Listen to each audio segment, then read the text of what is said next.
আসসালামু আলাইকুম দর্শক, স্বাগত জানাচ্ছি আরটিভির দুপুরের সংবাদে। আপনাদের সঙ্গে আছি আমি নুসরাত জাহান রাকা।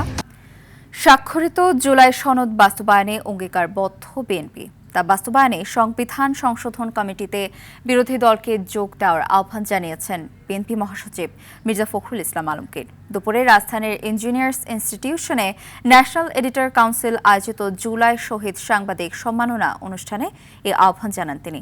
বলেন, আন্দোলন অনেক হয়েছে, এবার সংসদে আলোচনার মাধ্যমে পরবর্তী প্রজন্মের জন্য এমন একটা ব্যবস্থা চালু করা প্রয়োজন যাতে আর সহিংসতার পথে যেতে না হয়। সবকিছুতে বিরোধিতার মানসিকতা থেকে বিরোধী দলকে বেরিয়ে আসার আহ্বানও জানান তিনি। এখনও গণমাধ্যম সহ সব প্রতিষ্ঠানে তোষামোদী বিরাজমান উল্লেখ করে মির্জা ফখরুল বলেন, এ থেকে বেরিয়ে আসতে বড় ধরনের বিপ্লবের প্রয়োজন। এত স্বল্প সময়ে 16 বছরের অপকর্ম থেকে জাতিকে শোধরানো সম্ভব নয় বলে মন্তব্য করেন তিনি এবং বলেন, এ থেকে উত্তরণের কাজ শুরু হয়েছে। সেখানে কিন্তু পরিষ্কার করে বলা আছে যে বিষয়গুলোতে আমরা একমত হতে পারছি না, রাজনৈতিক দলগুলো তারা যদি নির্বাচনের মধ্য দিয়ে রাষ্ট্র পরিচালনার দায়িত্ব যায় তাহলে তাদের ম্যানিফেস্টো অনুযায়ী তারা কাজ করবে। এই বিষয়টা কিন্তু আমরা পুরোপুরি কেন জানি না অ্যাভয়েড করে যাচ্ছি। এই বিতর্কগুলো অবসান হওয়া উচিত, সেটা আলাপ আলোচনার মধ্যেই হতে পারে নিঃসন্দেহে। আমি মনে করি সংসদের সুযোগ এসছে, একটা আপনার কমিটি তৈরি করা হয়েছে, বিরোধী দলের আমার আহ্বান থাকবে যে তারা আসবে। এই স্থানীয় সরকার নির্বাচনে কারা অংশ নিতে পারবে সেটি নির্বাচন কমিশন ও আদালতের বিষয় বলে জানিয়েছেন প্রধানমন্ত্রীর রাজনৈতিক উপদেষ্টা ও বিএনপির সিনিয়র যুগ্ম মহাসচিব রুহুল কবির রিজভী। আগারগাঁওয়ে নির্বাচন কমিশন কার্যালয়ে দলের 2025 বর্ষপঞ্জি হিসেব প্রদানের পর সাংবাদিকদের প্রশ্নের জবাবে এ কথা বলেন তিনি। স্থানীয় সরকার নির্বাচনে প্রার্থীদের উপর বিএনপির কোনো সমর্থন থাকবে কিনা সে বিষয়ে কোনো সিদ্ধান্ত হয়নি বলেও জানান রিজভী। খুব শীঘ্রই বিএনপির কাউন্সিল হবে বলেও জানান বিএনপির সিনিয়র যুগ্ম মহাসচিব। এ সময় নির্বাচন কমিশনে প্রদান করা 2025 সালের বর্ষপঞ্জির বিএনপির আয় ব্যয়ের হিসেব সাংবাদিকদের কাছে তুলে ধরেন দলের কোষাধ্যক্ষ এম রশিদুজ্জামান মিল্লাত। এবার তো দলনিরপেক্ষভাবে নির্বাচন, দলনিরপেক্ষ বলছি যে দলের প্রতীক নিয়ে কোনো নির্বাচন হচ্ছে না। তো সেই ক্ষেত্রে কিভাবে হবে না হবে সেই ক্ষেত্রে দল এবং আমাদের যে সর্বোচ্চ নীতি নির্ধারণী যে ফোরাম আছে তারা বসে পরবর্তীতে এটা জানাবেন। এখন পর্যন্ত এই বিষয়ে কোনো সিদ্ধান্ত হয়নি। 1 জানুয়ারি 2025 থেকে 31 ডিসেম্বর পর্যন্ত আয় ব্যয় হিসাব কমিশনে আমরা জমা দিলাম। আজকে দলটির মোট আয় তিনি বলেছেন 22 কোটি 19 লক্ষ 65,182 টাকা। পতিত শেখ হাসিনার আমলে বিশ্বকাপ দেখানোর আগে জনগণের টাকা লুটপাট করা হয়েছে বলে জানিয়েছে তথ্য ও সম্প্রচার মন্ত্রী জহিরুদ্দিন স্বপন। তিনি বলেন, এবছর বিটিভি সরাসরি ক্রয় করে বিশ্বকাপ ফুটবল খেলা নামমাত্র মূল্যে সম্প্রচারের মাত্র 2-3 কোটি টাকার ঘাটতিতে আছে সরকার। অন্যদিকে 2022 সালে তমা কনস্ট্রাকশনের মাধ্যমে বিটিভি জনগণের 140 কোটি টাকা খরচ করলেও কোনো টাকা ওঠেনি, তা লুটপাট হয়েছে।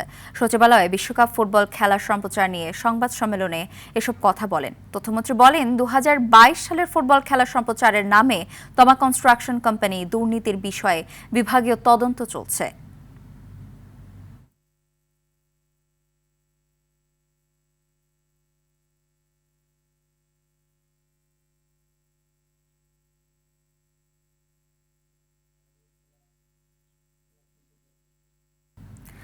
আদালতের আদেশে গুলশানের সাবেক ভূমিমন্ত্রী সাইফুজ্জামান চৌধুরীর 2 ফ্ল্যাট ক্রোকের কাজ করছে দুদক। সকাল 10:30টার দিকে নির্বাহী ম্যাজিস্ট্রেটের উপস্থিতিতে ফ্ল্যাট দুটিতে প্রবেশ করেন দুদক কর্মকর্তারা।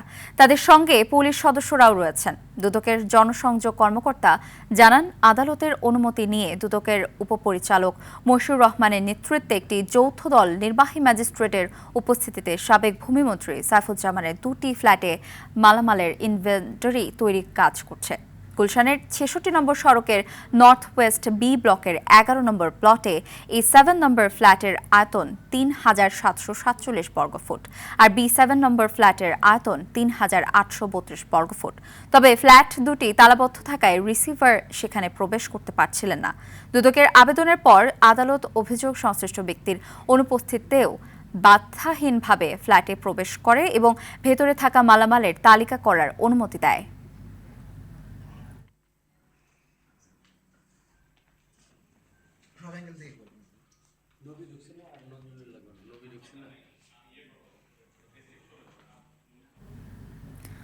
অপহরণের পর নির্যাতন করে মুক্তিপণ আদায় করা একটি চক্রের মূল হোতা বিল্লাল সহ 3 জনকে গ্রেফতার করেছে র্যাব 4-এর সদস্যরা। ব্রিফিংয়ে র্যাব জানায়, চক্রটি রাজধানীর দারুস সালাম এলাকায় একটি পরিত্যক্ত ভবনে নিয়ে অপহৃতদের ভয়াবহ নির্যাতন চালাত।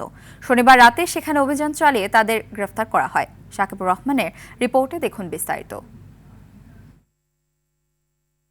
অপহরণের পর গভীর রাতে একটি বিকাশের দোকান থেকে মুক্তিপণের টাকা তুলছে অপহরণ চক্রের মূল হোতা বিল্লাল। সেই দৃশ্য ধরা পড়ে সিসিটিভি ক্যামেরায়। এর আগে গত 7 জুলাই রাত 12:30টার দিকে রাজধানীর কল্যাণপুরের দারুস সালাম এলাকা থেকে এক ব্যবসায়ী ও তার ছেলেকে 5 লাখ টাকা মুক্তিপণের দাবিতে অপহরণ করে একটি চক্র। পরে পরিত্যক্ত একটি ভবনে নিয়ে ছেলের সামনেই বাবার উপর চালানো হয় ভয়াবহ নির্যাতন। এক পর্যায়ে নির্যাতনের মুখে ভুক্তভোগী পরিবার 50,000 টাকা মুক্তিপণ দিতে বাধ্য হয়। মুক্তিপণের টাকা পাওয়ার পর বাবা ছেলেকে ছেড়ে দেয় অপহরণকারীরা। পরে তারা হাসপাতালে চিকিৎসা নিয়ে দারুস সালাম থানায় মামলা করেন। অভিযোগে ভয়াবহ নির্যাতনের বিস্তারিত তুলে ধরেন ভুক্তভোগীরা। বলে কোনো চিল্লাচিল্লি করবি না, দেশে কোনো আইন শৃঙ্খলা নাই, যা বলতেছি চুপচাপ শোন। আমি বললাম, ভাই আমি এরকম কোনো কিছু করবো না, আপনি যেটা করতে বলেন আমি সেটাই করতেছি। বললো যে সামনে গিয়ে ইয়েটা রাখ, মোটরসাইকেলটা রাখ। আমি বললাম আপনি নামেন। এটা বলার সাথে সাথে এইখানে জোরে একটা ঘুষি মারছে। তো তখন আসলে আর ওকে যে কিছু বলবো সেই শক্তিও নাই, মনের সেই সাহসও নাই। ঘটনার পর ছায়া তদন্ত শুরু করে র্যাব 4। তদন্তের এক পর্যায়ে অপহরণ চক্রের মূল হোতা বিল্লাল সহ 3 জনকে গ্রেফতার করা হয়।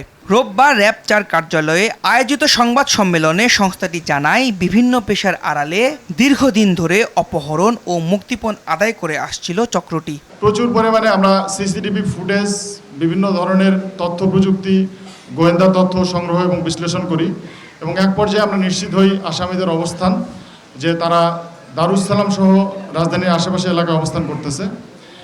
সেই প্রেক্ষিতে গতকাল আমরা অভিযান পরিচালনা করে রাজধানীর দারুস সালাম, সাভার সহ বিভিন্ন এলাকা থেকে 3 জনকে গ্রেপ্তার করি এবং আলামত জব্দ করি। গ্রেফতার হওয়া ব্যক্তিদের বিরুদ্ধে মাদক, ছিনতাই সহ বিভিন্ন অপরাধে একাধিক মামলা রয়েছে। চক্রটির অন্য সদস্যদের গ্রেফতারে অভিযান অব্যাহত রয়েছে বলে জানায় র্যাব। সাকিবুর রহমান, RTV, ঢাকা। মহান মুক্তিযুদ্ধে অংশ নেওয়া প্রকৃত বীর মুক্তিযোদ্ধাদের একটি নির্ভুল ও পূর্ণাঙ্গ তালিকা প্রণয়নের উদ্যোগ নিয়েছে সরকার। অতীতে জাতীয় মুক্তিযোদ্ধা কাউন্সিল জামুকার বিরুদ্ধে ভুয়া মুক্তিযোদ্ধার সনদ প্রদান সহ নানা অভিযোগ উঠলেও এবারে যাচাই বাছাই প্রক্রিয়াতেও সংস্থাটির উপরই আস্থা রাখছে সরকার। তবে বিশেষজ্ঞদের মতে কেবল জামুকার উপর নির্ভর করলে শতভাগ নির্ভুল তালিকা প্রণয়ন কঠিন। এক্ষেত্রে সংশ্লিষ্ট বিশেষজ্ঞদের সমন্বিত অংশগ্রহণ নিশ্চিত করা জরুরি। রুদ্র রফিকের রিপোর্ট। 1971 সালের মহান মুক্তিযুদ্ধে দীর্ঘ 9 মাসের সশস্ত্র সংগ্রামে জীবন বাজি রেখে যুদ্ধ করেছিলেন লাখো বীর মুক্তিযোদ্ধা। তাদের আত্মত্যাগ, সাহস আর রক্তের বিনিময়ে বিশ্বের মানচিত্রে জন্ম নেয় স্বাধীন সার্বভৌম বাংলাদেশ। তবে স্বাধীনতার 55 বছর পরেও মুক্তিযোদ্ধা, শহীদ ও গণহত্যার শিকার মানুষের একটি নির্ভুল ও পূর্ণাঙ্গ তালিকা এখনও প্রণয়ন করা সম্ভব হয়নি। সেই ঘাটতি পূরণে এবার একটি গ্রহণযোগ্য ও পূর্ণাঙ্গ তালিকা তৈরির উদ্যোগ নিয়েছে সরকার। যাদের দায়িত্ব ছিল স্বাধীনের পরে একটি সঠিক নিরপেক্ষ তালিকা তৈরি করা মুক্তিযোদ্ধাদের, তারা সেটি করেনি। মুক্তিযুদ্ধ বিষয়ক প্রতিমন্ত্রী ইশরাক হোসেন জানান, প্রকৃত বীরদের যথাযথ রাষ্ট্রীয় স্বীকৃতি নিশ্চিত করা এবং ভুয়া মুক্তিযোদ্ধাদের চিহ্নিত করতে এমন উদ্যোগ নেওয়া হয়েছে।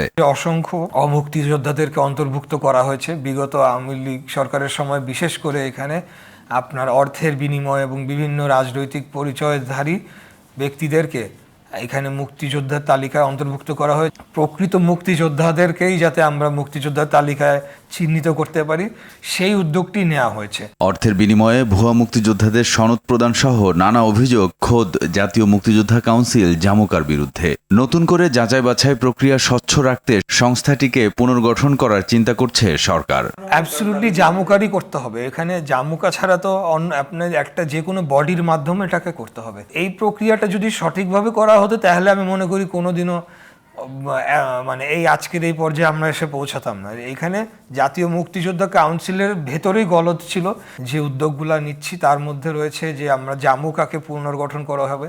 মুক্তিযুদ্ধ গবেষক অধ্যাপক ডক্টর চৌধুরী শহীদ কাদের বলছেন, শুধু প্রশাসনের উপর নির্ভর করে নির্ভুল তালিকা করা সম্ভব নয়, প্রয়োজন সমন্বিত উদ্যোগ। আমলা কেন্দ্রিক যে তালিকাটা তারা বিভিন্ন জায়গা থেকে পাঠিয়েছে, সেই তালিকাটা তারা যেভাবে করেছে সেভাবে আসলে পূর্ণাঙ্গ তালিকা হওয়াটা, মানে নির্ভুল তালিকা হওয়াটা খুব কঠিন। জামুকা যে পরিমাণ অকার্যকর প্রতিষ্ঠানে পরিণত হয়েছে, সরকারের উচিত হবে, প্রশাসনের একটা ভূমিকা তো থাকবে, পাশাপাশি স্থানীয়ভাবে যারা মুক্তিযুদ্ধের সাথে সম্পৃক্ত ছিল তাদের সমন্বয়ে, গবেষকদের সমন্বয়ে মাঠ পর্যায়ের গবেষণায় একটা তালিকা হওয়া, এই দিক দিয়ে সরকারের আগানো উচিত। স্বাধীনতার 5 দশকেরও বেশি সময় পরে হলেও একটি নির্ভুল তালিকা প্রকাশিত হলে বীর মুক্তিযোদ্ধাদের আত্মত্যাগ ইতিহাসে আরও সুস্পষ্টভাবে লিপিবদ্ধ হবে বলে মনে করেন এই গবেষক। এটা অবশ্যই সাধুবাদ পাওয়ার মতো। রুদ্র রফিক, RTV, ঢাকা। আইডিএলসি পরিবর্তনের পথে বাংলাদেশ।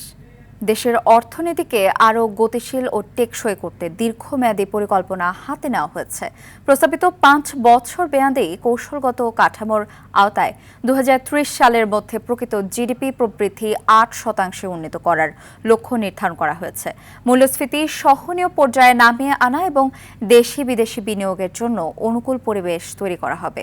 বিশেষ করে প্রত্যক্ষ বিদেশি বিনিয়োগ বা FDI বাড়াতে নীতিগত সহায়তা ও সংস্কারের উপর জোর দেওয়া হয়েছে। কর্মসংস্থান বৃদ্ধির লক্ষ্যেও নেওয়া হচ্ছে নতুন উদ্যোগ। এর অংশ হিসেবে চালু করা হবে এমপ্লয়মেন্ট এক্সচেঞ্জ, যার মাধ্যমে চাকরি প্রার্থী ও নিয়োগদাতাদের মধ্যে সমন্বয় সহজ হবে এবং ব্যাপক কর্মসংস্থানের সুযোগ সৃষ্টি হবে বলে আশা করা হচ্ছে। ন্যাশনাল লাইফ ইন্স্যুরেন্স আন্তর্জাতিক সংবাদ। ইরান ও যুক্তরাষ্ট্রের সামরিক সংঘাত এখন চূড়ান্ত যুদ্ধের দিকে রূপ নিয়েছে। জর্ডানে 2 মার্কিন সেনা নিহতের পর টানা 8ম রাতেও ইরানের দক্ষিণাঞ্চলে তীব্র বোমা বর্ষণ করেছে ওয়াশিংটন। জবাবে চুক্তি বাতিলের ঘোষণা দিয়ে ট্রাম্পের স্বাক্ষরকে সম্পূর্ণ মূল্যহীন আখ্যা দিয়েছেন ইরানের সর্বোচ্চ নেতা। বিস্তারিত আজহার স্বপ্নেলের রিপোর্টে। জর্ডানে ইরানি হামলায় 2 মার্কিন সেনা নিহত ও একজন নিখোঁজ হওয়ার পর মধ্যপ্রাচ্যে তীব্র উত্তেজনা বিরাজ করছে। প্রতিশোধের হুঁশিয়ারি দিয়ে টানা 8ম রাতেও ইরানের দক্ষিণাঞ্চল বন্দর শহর ও দ্বীপাঞ্চলে নতুন করে বিমান হামলা শুরু করেছে মার্কিন সেনকম। মার্কিন সেনাদের এই প্রাণহানির ঘটনায় গভীর শোক প্রকাশ করেছেন প্রেসিডেন্ট ডোনাল্ড ট্রাম্প। সেই সঙ্গে কড়া হুঁশিয়ারি দিয়ে সাফ জানিয়েছেন ইরানকে কোনো অবস্থাতেই পারমাণবিক অস্ত্র তৈরি করতে দেয়া হবে না এবং মার্কিন এই সামরিক অভিযান অব্যাহত থাকবে। তবে মার্কিন আগ্রাসনের মুখে ওয়াশিংটনের সঙ্গে যুদ্ধবিরতির চুক্তি পুরোপুরি বাতিলের ঘোষণা দিয়েছে তেহরান। এক বিবৃতিতে ইরানের সর্বোচ্চ নেতা মোস্তফা খামেনি মার্কিন প্রেসিডেন্টের স্বাক্ষরকে সম্পূর্ণ মূল্যহীন ও বিশ্বাসযোগ্যতাহীন বলে আখ্যা দিয়ে পাল্টা লড়াইয়ের হুঁশিয়ারি দিয়েছেন। অন্যদিকে এই চরম উত্তেজনার মধ্যেই কুয়েতের রাষ্ট্রীয় তেল শোধনাগারেও নতুন করে ইরানি বিমান হামলার খবর পাওয়া গেছে। এছাড়া চূড়ান্ত সংঘাতের প্রভাবে অস্থিতিশীল হয়ে উঠেছে বৈশ্বিক জ্বালানি বাজার। আজহার স্বপ্নীল, RTV। দর্শক, খেলার সংবাদ। ক্রিকেট সিরিজের নির্ধারণী তৃতীয় ও শেষ টি20তে বুলাওয়ের কুইন্স স্পোর্টস ক্লাবে বিকেল 4:30টায় জিম্বাবুয়ের মুখোমুখি হবে বাংলাদেশ। প্রথম ম্যাচে 32 রানে হারার পর দ্বিতীয় ম্যাচে 34 রানের দাপুটে জয় তুলে নিয়ে সিরিজে 1-1 সমতা ফিরিয়েছে টাইগাররা। টেস্ট ও ওয়ানডেতে অসহায় আত্মসমর্পণের পর জিম্বাবুয়ে সফরে প্রথমবারের মতো সিরিজ জয়ের হাতছানি টাইগারদের সামনে। রিশাদ হোসেন ও মাহদি হাসানের পারফরম্যান্সে আত্মবিশ্বাসী বাংলাদেশ তৃতীয় ম্যাচেও জয়ের ধারাবাহিকতা ধরে রেখে সিরিজ নিশ্চিতে মরিয়া। অন্যদিকে স্বাগতিকরা ভরসা রাখছে সিকান্দার রাজা ও ব্রায়ান বেনেটদের উপর। ব্যাট বলের জমজমাট লড়াইয়ে যে দল চাপ সামলাতে পারবে তারাই জিতবে সিরিজ। ফলে তৃতীয় ও শেষ ম্যাচটি রূপ নিয়েছে অলিখিত ফাইনালে।